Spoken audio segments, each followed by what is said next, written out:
Muharrem ayı İslam dininde değerli bir aydır. Özellikle Muharrem ayının 10'u Aşure günü değerli bir gündür.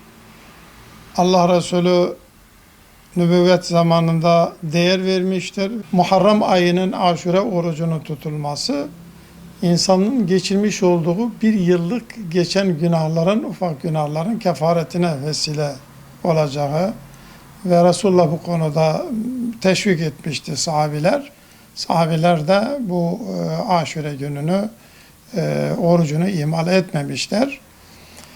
Tabi bu Aşure gününden birçok rivayetler vardır. Hazreti Adem Aleyhisselam'ın cennetinden çıkışı, onun tevbenin kabul oluşu, Hazreti İbrahim Aleyhisselam'ın ateşten kurtuluşu, birçok şeyler anlatılıyor. Bu gerçekler oluşmuş. Onun için bugün de orucun tutulması önemli arz ediliyor.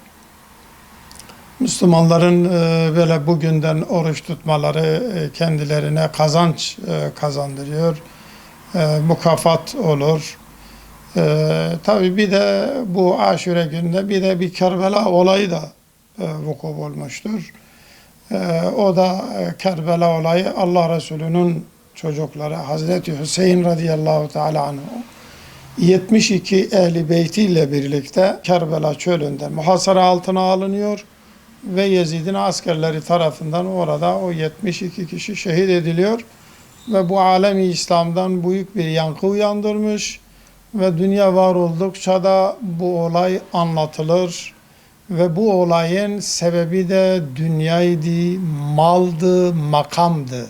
Yani Yezid'in taraftarları.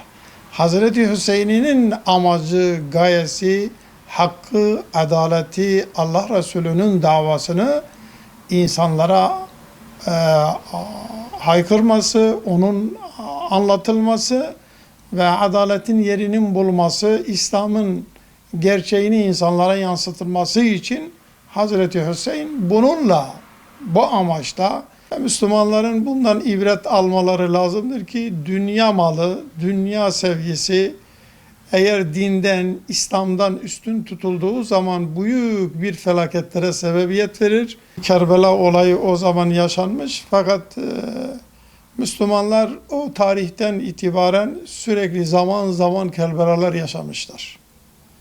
Zaman zaman Müslümanlar kıyıma uğramış, soykırımlarına uğramış, çok büyük zulümler, hakaretler yapılmış ve özellikle canlı olarak bugün gördüğümüz Gazze'deki Kerbela olayı. Yani Gazze'de şu anda işlenilen vahşet Kerbela olayını binlere katlar. O kadar vahşi bir şekilde büyük bir vahşet, büyük bir katliam yapılmaktadır. Ve burada yapılanların tek nedeni bu insanların Müslüman olmalarındandır. Allahu Teala bu insanları yaratan Allah diyor bana kulluk ediniz.